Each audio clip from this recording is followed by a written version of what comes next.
Welcome to Follow Your Joy podcast, where intuition is the doorway to your elevated creativity, more joy, and prosperity. I'm your host, Marla Diane, and I've been living an intuitive life for decades as a creative. That translates to transforming creative entrepreneurs' lives for over 27 years through two businesses as a business strategist and a life designer. And prior to that, an entertainment publicist and talent manager. Follow Your Joy is an entrepreneurial resource for creatives sharing their challenge to victory stories through the lens of listening to their intuition. It's time to make joy your inner GPS for life and business decisions rather than lean on your logic and reason first. You'll not only be following what is most authentic for you, but you will live the beautiful life meant just for you. Want to learn how to access, trust, or up-level your intuition? Join me in the conversation to find out how. Okay, well, welcome back to Follow Your Joy. So, dreams and how they can grab hold of us and never let us go until they're manifested. So our desires and our dreams, not goals, those are different, are seeds that are planted in us at birth, right? They are destined to change our life when we heed the call and listen to our yearnings, our joy, and our intuition, and then move into action, right? Ever so carefully.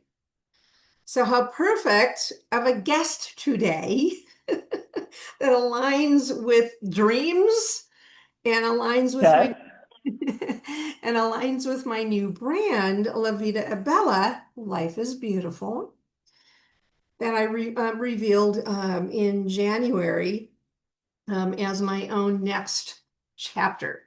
Okay? La Vida è Bella is a lifestyle of joy, beauty, reinvention, and elegant living for ambitious and compassionate women being called to their next chapter. So I still focus on entrepreneurs. That hasn't gone away, but it's mostly women, but more niched for the women being intuitively directed to a refined identity, a new chapter in her life, and wanting to lead with her feminine wisdom, intuition, and qualities that keep her nervous system regulated rather than leading with the logic and the masculine energy and actions that can lead to burnout and neglecting her natural feminine assets. So, this is Sarah. So I want to welcome Sarah Lyons to our podcast because you are La Vida è Bella. Oh, thank you. Welcome, or happy to be here. Super happy to be here. Thank you. Yes, of course. So I'm going to continue on a little bit here and then I'm going to give you a proper introduction. Yeah. And that is, so speaking about the masculine feminine, right, is over the 17 years of mentoring smart, successful, ambitious women in my own many transformations and evolution, I found women want their feminine natural assets to have the lead, right? A strong voice, think intuition. And you'll understand why I'm explaining this, everybody, when you hear Sarah's amazing story. So again, a strong voice in their careers and business, and use the brilliant masculine energy and actions of structure and systems and intellect to support them. I call it the blend of the feminine and the masculine. It's both, not the neglect of one or the other. And we have not been taught how to do that. And that's why I love doing what I do, right, is helping strong, successful, ambitious women how to balance that. because we have been programmed, no fault of anyone's, through society to consistently be in that masculine energy all the time. The go, the hustle, the intellect, the logic, everything from the neck up. But we were made differently. And we wonder why we go into deregulation or I should say dysregulation in our nervous system, and we get burned out in a lot of different ways because we're not honoring and living by our feminine assets. Right? Okay. Needed to kind of explain that. All right. So now what I want to do is give you a proper introduction, and that is this. So everyone, Sarah Lyons, she's the co-founder of Lyons Vineyard, which is a small family-run wine estate in Los Olivos district of Santa Barbara County. She co-founded and operates it with her husband, Sky. So Lyons Vineyard grew out of a shared dream that they had together. Their journey to wine, she says, was shaped by both family and curiosity. Her husband, Sky, grew up working alongside his father, right? A longtime vineyard manager and passionate, right, home winemaker, while Sarah's own journey began during a study abroad in Spain, where she fell in love with how wine brings people together and is woven into our everyday life. Yeah? So that curiosity led her to a formal wine education, earning her WSET diploma, right? And deepened her desire to build something meaningful in wine. Remember the dream, everybody, right? Listening to the intuition. Okay. They both were working corporate careers in the entertainment industry, but yearned to do something in wine. So wait for it. They wanted their focus where their passion was. And that is a desire, not a goal. When we lead with our desire, our goals get done. Okay? That's the message here. All right. So let's do this. Let's start, Sarah. Let's start with kind of highlights of your journey that brought you to where you are right today, so we can get a real kind of good feel of foundation of what happened. Yeah, definitely. So yeah, my husband and I, we met when we were both young. I was 22 and he was 24. And I say that it's important because we had the career aspiration on one side of our brain, the rational, but we always also had this dream aspiration, more creative desire on the other side. And so we basically both had been living and managing both of those things as we were growing up, getting more mature and becoming more successful in our career. And it was like, as we kept getting more success in the career, we kept trying to figure out what is our way we can jump over to our desire at some point in time. And so we, when we were younger and I was doing all the wine studies, we would go wine tasting and seek out different regions and different types of wine and just learn and absorb and understand and really enjoy that lifestyle. And then we also were able to do that with Sky's dad too, because again, he was a passionate wine lover and in the wine industry. And so we just had the best time with the three of us having all these adventures. There was a trip we took to Tuscany and the three of us were in this little town called Ponzano, and they had a wine shop there that, this was a long time ago, had those carousels where they have bottles of wine and you stick a little card in and you can get a taste of each wine. That's come to the United States since then, but that was the first time we'd ever seen something like that. And we were kids in a candy store hopping around and trying different wine and like living this life up with the three of us, with me and Sky and his dad. And so anyway, so that was the type of kind of way, our outlet, the way we were able to decompress and enjoy our life as the counterpoint to the stressful careers we were in. And so as time went on, we got older and we were coming towards our 40th birthdays.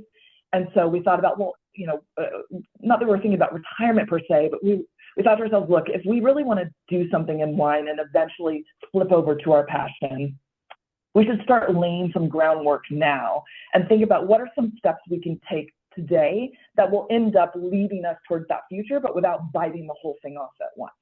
And so we started looking at different property and, could we get a small house in a wine country that could be our place where we go and travel to, and then we maybe vacation rent it out when we're not there, so that at least can help us offset some of the income. And then, oh, what a great thing it would be if we could have a piece of property that we get together with Sky's dad, so that all of us can have a family property that can end up being a family vineyard legacy.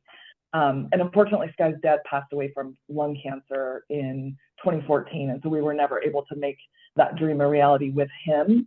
But part of the reason we call it Lyons Vineyard is really a tribute to Sky's dad, Stephen Lyons. And so the name is not about us; it's actually about him and that legacy that we'll leave on.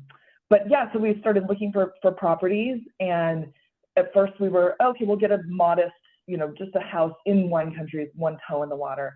And then as we were looking at land, we're like, well, maybe we should get something with a little more land, because then that way we could plant grapes on it later down the road. Mm-hmm. And then as we were hunting, that snowballed into this property that came on the market that Sky had seen a couple of years before, but we felt like it was unattainable. And it was a 10-acre property that already had 2 acres of grapes planted on it. And it was up for sale again, and it was up for sale at like the bottom of the market. And so we were very nervous about it, but we were like, you know what, let's stretch ourselves, go for it. And, because here's this property that like is right for us to be able to continue our future. And so we took the plunge and got the property, and then did just that, rented out the house for a while to help kind of offset some of the income, the rational side. But then the dream side, we started planting grapevines and planted more grapes. So that was like kind of the first step into our plan. So, okay. So you ended up getting the property. Yes? You ended up getting the property. Yep. So, just trying to see here on the kind of the timeline. Yeah, so that was in 2017 was when we ended up getting the property. Okay. And at that point it had 2 acres of grapes planted. And then over the course of 2018 and 2019 was when we started planting more grapevines. Now we have about 6 acres planted. And then we found a vineyard manager to help us manage the vineyard, because there's no way two individuals can take that on while we were working our corporate careers too. So we found this amazing person. Life works in such funny ways. He actually was of my class, and we went to the same university, but had never met. And we even took classes in the same building, and we never met back then. Yeah, the life is so funny. Like, you're just meant to meet certain people along the way.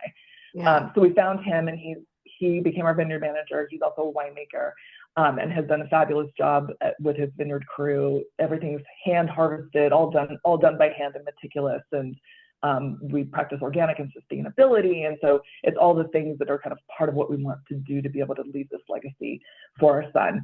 So since he's a winemaker, though, he was able to take some of the grapes from us and use them in his wines for the first few years. And then he also helped us sell some of our grapes to other winemakers. So for many years, we were just selling grapes to others, and then other winemakers would use those grapes in their bottles. Some of them would put our vineyard name on the label, which was super cool and a surprise to us.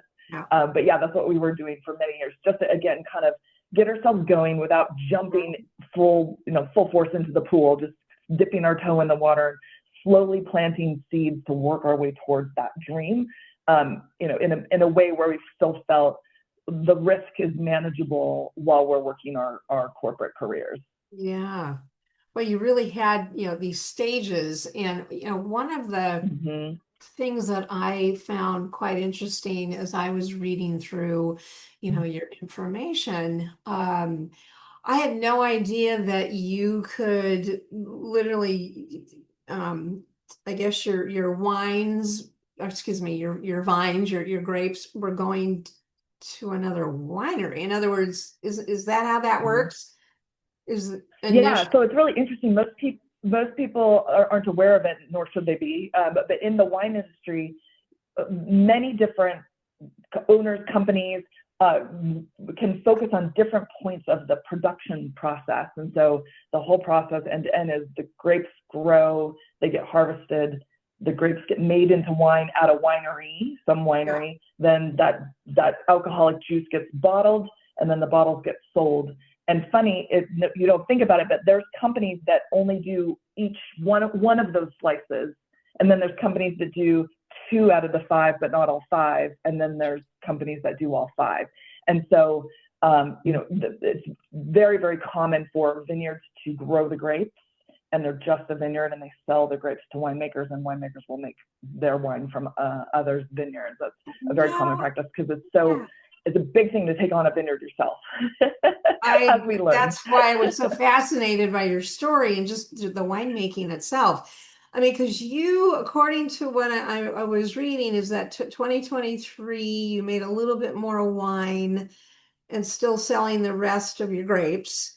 And by 2024, you did a couple hundred more cases. And in 2025, you were able to launch your website. So in other words, so when was it that you started to actually sell your own wine? Because I know it takes time for you to get the license to actually sell the wine, which I think was quite a challenge for you also.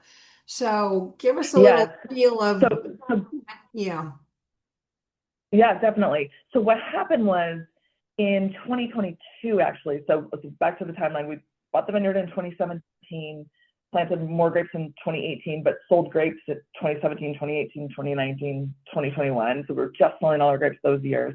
Then in 2022, I had an event happen with my job where our company got bought by another company, and a bunch of us were needing to leave as a result of this merger. Always happens. So I was not working for a while, and I had a window of time before my next corporate job that I would move to. And so this window of time appeared.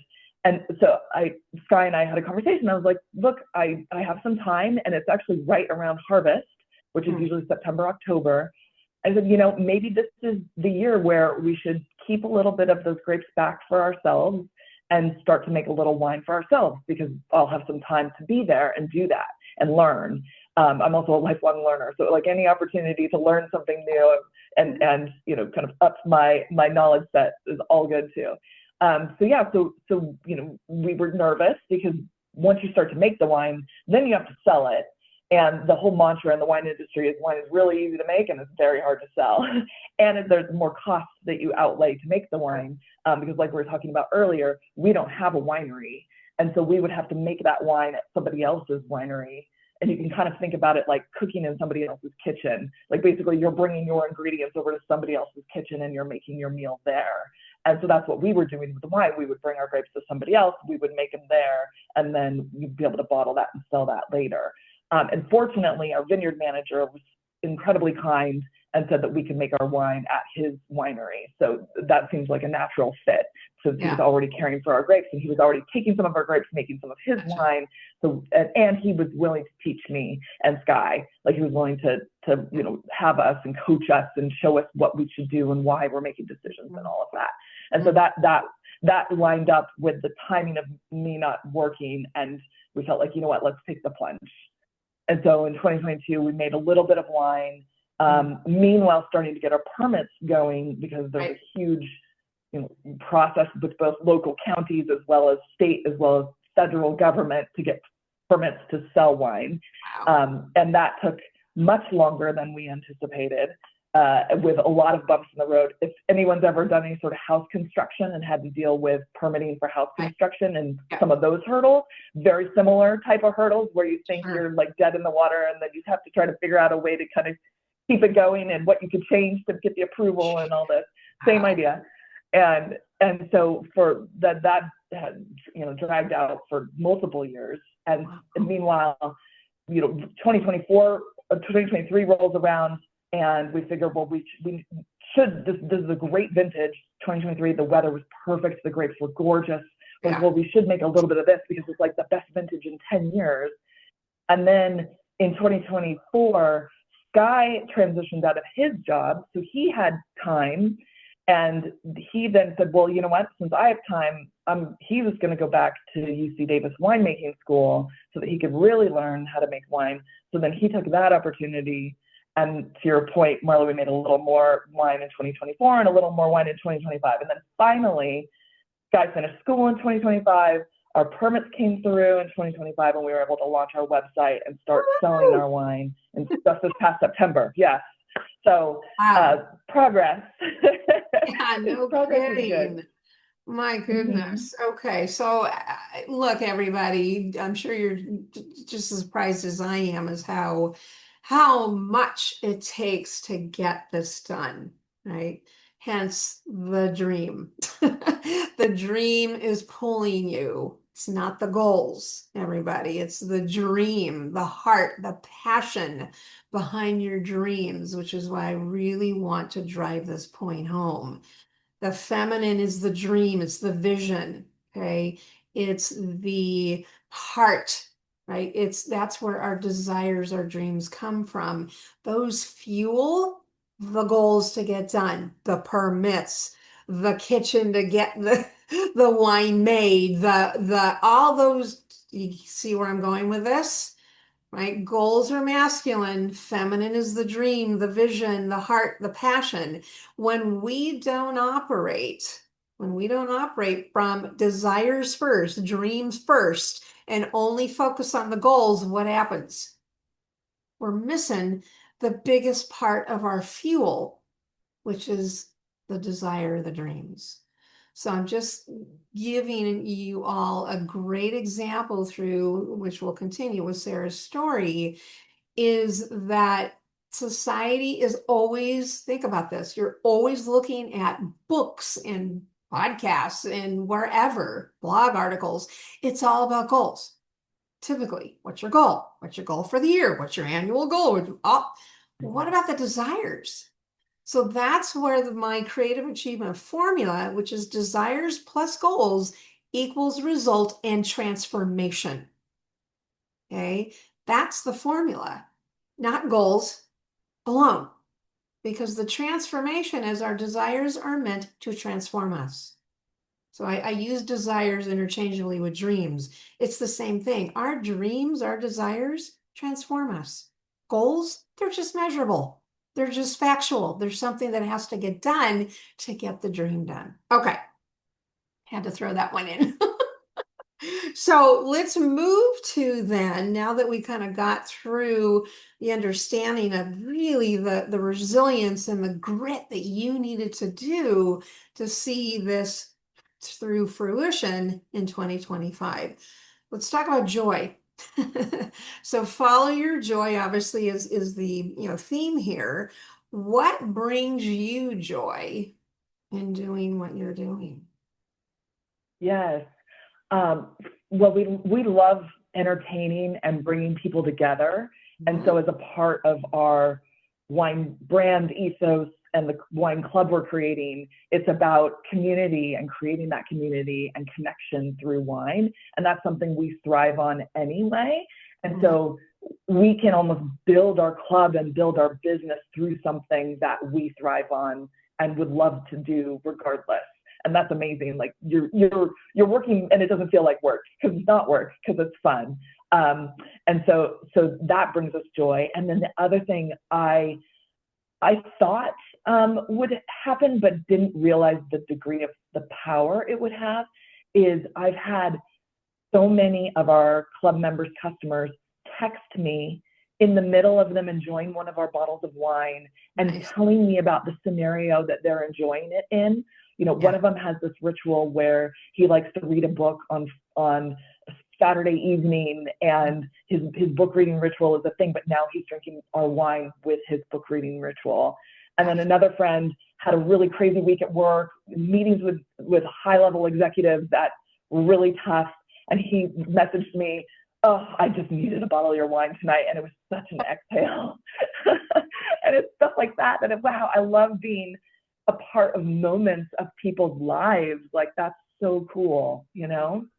It's beautiful. I mean, as you say, wine becomes part of people's lives. I mean, that's kind of the end user, if you will. That's the customer experience that is the huge part of your joy and why you're willing to do what you do with your passion, right? Mhm. So, Yeah, of course, I mean it's a lifestyle. You know, wine, right, is a lifestyle product. So you're impacting people's lives, and you also shared with me that you love the journey of building, as you say here, the journey yeah, of building this business has been a blast for me. So it that's, has. yeah, why? I mean, you just shared there was a lot of hurdles, but you two navigated it, seems to be quite beautifully. Why was that a joy in the whole building of it? Yeah. I mean, I think innately I'm kind of a creator builder type of person. And I Yeah. love to see, you know, building blocks of layers I'm putting into something that's then getting momentum, and it all of a sudden kind of pops to the next level. And then, oh, I can layer this in, and then it pops to the next level. And just, watching that happen, nudging it to happen, creating that gives me a lot of fuel. Yeah. And I think, little wins give me hope for more wins in the future. And I always say to this guy, I'm like, when I have hope, I have endless energy. It's when I feel hopeless is Yes. when I kind of shut down. And all of this, following your passion and, leaning on your inspiration, that's what gives you that hope and that drive. And it truly gives me endless energy. Nice. Yeah. That's I love that. I love how you worded that as hope. It's very true. Hope on any level, can give you Mm-hmm. a renewed energy when you felt hopeless. Yeah. Yes. Uh, right? We all experience that. It's like once we have that glimmer of hope or even something larger, all of a sudden we shift and boom, we've got this, we're inspired. The energy is there for us emotionally, physically, spiritually, it's all there. So yeah, that's Yes. I love that. Exactly. I love that. Okay. So let's talk more about intuition. So, and explore yours, because this is really the cornerstone of what happened here for you, which is another reason why I love your story, is that you really did lean on your intuition. And it's really what the question is more about how you use it operating your business. Yeah. So operating your business. Yeah. And your first response is, oh, I use it all the time. So talk to us about that. It's a superpower. Yeah. Maybe. Yes, I've always felt like it's one of my superpowers, and you're absolutely right in some of your comments in the beginning. Working, especially in the corporate environment, a lot of people don't think about intuition or don't value it. But I actually thought it's always when layered on top of business acumen. When you layer it on top, it's been like my plus up, because I could be in rooms of meetings of people and I can feel their energy. Like I understand where their heads are because I'm leaning on my intuition to like feel that. Yeah. And then I can tailor what I'm saying or how I'm directing something to work with it so that it's going to be received, not pushed away. And so then in the winery business, you can kind of take that to a different level, a different plane where you need to understand your customer. What are my customers' needs and what are they thinking and feeling, and how can my winery or my wine help, serve that need or solve their problem. So thinking about how I market, how I talk to my customers, how I personally engage them, intuition plays into all of that. And then there's the more macro level of intuition on what do I need to do today for something that's a dream that's going to happen in 20 years? And Mhm. is it the right thing I'm doing today to have the 20-year plan or 20-year dream pan out? But what I would say on that is it doesn't matter if it's exactly right. You'll need to do some shifts, but just taking small steps keeps Mhm. yourself nimble enough where you can kind of keep navigating through shifting landscape and make another step and another step as you're reading how things are playing out. And I think to me, that's my intuition vision, kind of like seeing this landscape play out and seeing how things are shifting and then adjusting myself based on those shifts.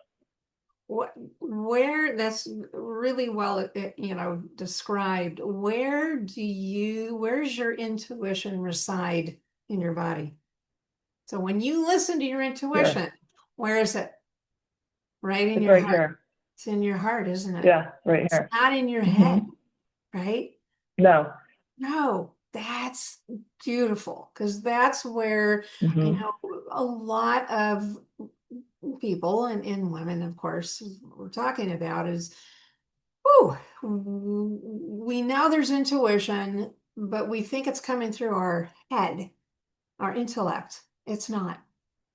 There's a fine art, right? There's a fine art to Hmm. listening because your intuition resides in your body. It doesn't reside in your brain. Hmm. Now, your brain obviously helps, make sense of what's going on in your body, but it originates in the heart, in the gut. It originates in a feeling in your back. It originates. You Hmm. where I'm going with that? Yeah. Okay, good. So, Yeah, absolutely. I feel it. Like I feel it in my chest when I'm going for something. I feel it very for good. sure. Yeah. Okay, that's Hmm. wonderful. Yeah, you said intuition. Let's see. Intuition guides what those early steps are, right? As well as adjustments along the way. So it's like following the breadcrumbs, right? So Yeah. the point is, I call it following the yellow brick road, following the breadcrumbs. Your intuition is never going to give you the whole picture. It's only going to give it to you in bite sizes. Do this, and then do this, turn that way. And then, so as long as you're willing to, and I think you mentioned, as long as you're willing to trust, and Hmm. especially in business, boy, can this be a challenge, right? So our logic, right, really wants control. Our logic wants to move in and go, yeah, no, don't be doing that. And your intuition's going, oh yeah, I need to do this because intuition is never logical, ever, right? So yeah, I think you explained that beautiful. So think of a story then of where you followed, and that's kind of a good segue to this, where you followed your intuition and it created obviously a fulfilling, really amazing result for you. Yeah. And I mean, I definitely think that would be that time window where we first decided to make a little wine for ourselves because we didn't really know or didn't have planned that to necessarily happen sooner or later. We we hadn't really firmed that up as a next step. And so it truly was something where I had to lean on intuition to make that decision because it wasn't always in the plan, I guess I'll say. Yeah. And it's a risky thing because you're spending all this money to make the wine that later you have to sell before we even have the ability to do that. And that's a lot of risk. But what I would say is because the window of time opened up, it's almost like the window of opportunity was the nudge to listen to the intuition. And that was kind of the impetus of, okay, like things are aligning. That means we should do it. And that's it. And so I think we've used that or paid attention to the window of timing again and again on this journey. And, should we do it? And it nudges us forward. That's right. So that was back in 2022 when That was you back in 2022. had to do that. Mm-hmm. Yeah, and it didn't come from logic. It was, in fact, was it you or Scott? I mean, take us back to that if you can remember that point in time. What were you doing? Where were you when the intuition went, it's time to do your own wine? I think I was probably sitting here at my Oh, desk. Yeah, not working and thinking, gosh, it seems like this may be the time to take the leap. And to your point, the mhm. logic would say, don't do it. Yeah. And I have to tell you, oh my gosh, so many mentors in the wine industry have literally said to us, don't do it. Yeah. Don't do it. It's a rough business.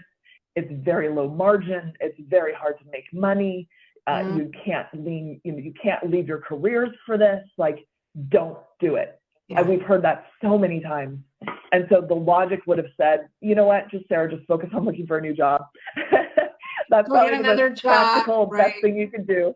Yeah, Yeah. get another job as fast as you can, and that's probably the best thing to do. And That's keep making logic. grapes for the other wineries and right. This the That's right. safe way, right? Exactly. So, That's the safest way to go. Yeah, would be okay. the logical side of things. So how do you But feel again, like, about that? How do you feel about the decision you made in 2022, 2025 arrived, we're now in 2026. So you followed your intuition, even though despite what everybody on the outside said, how do you feel now about uh, the decision about your list, yeah. So I your mean, intuition? Yeah. about the intuition. I think that the intuition was absolutely right. Absolutely right. Um, fast forward these multiple years, and ultimately, I don't think. So we go back to kind of the logical side of why the intuition was right. Just having the vineyard and selling grapes to other people, the farming costs will not sustain themselves. The hand farming, doing everything organic, sustainably by hand, it just the costs way outweigh any revenue you could make on the grapes. So we would have had to do something else to keep that going anyway. And that's just because costs have gone up so dramatically. And so we wouldn't have known that back in 2022. But if we hadn't started something in 2022, we would be in a whole world of trouble now because we wouldn't have a plan to be able to keep our property that's our dedicated to my father-in-law, this guy's dad. Like we would be in a really bad situation. And so the intuition almost was like our guiding light to make sure Wow. we're okay now. So Sure. that's not even the joy, that's the rational side. And then the joy side, Sky and I are having the time of our lives, Oh, doing what we love to do and really immersing ourselves in this world of wine. And both of us are so much happier, mm, and way less stressed. And we're actually like enjoying life versus wishing away. I always say, otherwise, if you're in kind of the grind of something you're not happy about, you're wishing away 5/7 of your life because you wish away Monday through Friday till the weekend. And yeah. why wish away 5/7 of your life? Oh, You yeah. know? That's really well said. Wow. All right, everyone. Listen, like I said, this is a beautiful story on following your dream, following your intuition, letting your logic take a back seat, right? So, okay, let's to kind of finish this up. I want you to share with everyone because the audience we have here are they're creative entrepreneurs, women and men, mostly women. And that is what type of life or business advice are you known for? What can you share? Right. Yeah. In addition to listening to your intuition, I do think it's these windows of opportunity is Hmm. your clue or your nudge. Like, pay attention to when things seem to be moving a certain direction and grab onto that. Because I think that's going to be your tell that, okay, now's the time. And timing can often be everything in terms of, outcomes. I'll just say outcomes either way. And so I think that to me is the key, is just paying attention to those shifts in the landscape. Really pay attention. And you did point out, our paths rarely unfold. We don't in straight lines, that's for sure. Yes. Sometimes pauses, and I love how you worded this, is sometimes the pauses are actually invitations. Actually Mm-hmm. invitations. And often meaningful creative directions, come with risk, uncertainty, and fear. I know it's just there, just as far as the work that I do, that's what I call the ego mind trying to control everything.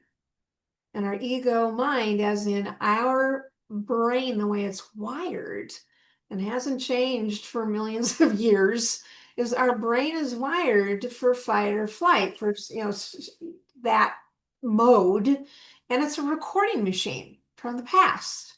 And so anything that's in the future, because it's not predictable, because that's how the brain works, because it may not be logical, because it is not structured, it's not all of those pieces that the brain is capable of, it can't make sense of things like intuition, following your nudge, following that, because there's no certainty in it.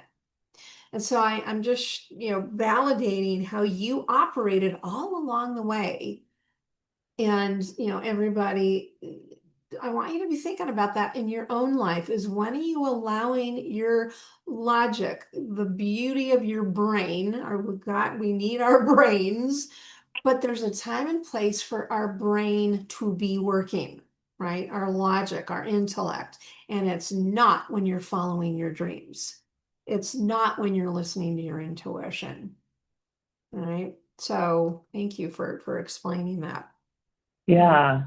And it was scary, and it's still scary Sure. today, right? Sure. Right. We're brand new. We still need to get to a point of breaking even, and it's definitely scary. But yeah, I think the dream overwhelms the scary, or outweighs the scariness factor. So yes. Absolutely. I mean, anytime, because the scary again is part of the brain going, oh, you haven't done this before. Are you sure? Hmm. And that doesn't seem very Yep. logical. That's the brain talking to you. We don't evolve in our life. We don't progress in our life if we don't listen to our intuition that's meant for us. It's meant for us to listen to because it transforms us. If we continue to only listen to our logic, we're not going to be living the life that we Hmm. want to live.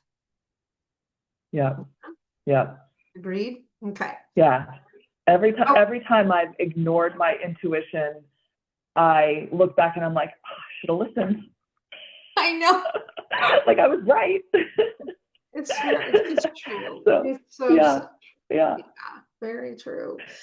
Okay, my dear. So where can everyone find you, connect with you? What website, social? Tell us. Yes. Our website is lyonsvineyard.com. It's Mhm. Lyons vineyard.com. And then would love to connect on social media. Our handle on Instagram is at Lyons Vineyard as well. Okay. And you're on TikTok too, aren't you? And TikTok too. Yep, at Lyons Okay. Vineyard. Okay, good. So you're on Mm-hmm. TikTok. And of course, Mm-hmm. everyone that, in the show notes will have that. And lastly, what do you have for my audience to get a first time experience of your wine? Yes. So we would love to offer a gift certificate to our online shop of $15 to spend on wine. So that way we could get some of our bottles of joy into your hands. Ah, I like that, bottles of joy. So yeah, everybody, those of you that are new, what I have is called the Portal of Joy. And it's literally it's a web page, if you will, and it houses very selected, what we consider, me and my team, high value gifts that my guests are offering. And so there'll be a link in the show notes to the Portal of Joy page where you just opt in. It's free. Once you get in there, there will not only be Sarah's $15 or way to get her $15 credit, but all the other guests and their free downloads and handouts and whatever else that they're offering. And just go for it. Enjoy. Grab all the gifts that you want. They're all free. All it requires is you to opt in, and there you have it. So terrific. Thank you. Thank you so, so much. And Absolutely. Yeah. tell Happy Sky to. that we were talking about him and really acknowledging him for being on this journey with you. I will. Yeah. Absolutely. Mm-hmm. Yeah. All right. Well, everyone, goodness. Yeah. What a great story. And there's a lot more to it, but maybe that'll be a part two. But thank you again, Sarah, Thank for you. really, I mean, you presented a true life story and going after the dream, no matter how challenging it was. And goodness sakes, the whole wine industry, wow, it takes a lot of resilience, that's for sure. So thank you for being. Thank you. I so appreciate that. Yeah, you bet. Okay, everyone, you take care, and I will be seeing you on the next episode. Be well and be blessed. Take care. Bye-bye. Hey, thanks for listening. You can find more entrepreneurial stories and resources at marladiane.com. And while you're there, enjoy my free downloads to up-level your business and your life. And Instagram. It's my favorite place to hang out. Let's connect there. If you received inspiration from the episode, I'd sure appreciate a 5-star review on Apple and Spotify. Until next episode, take care.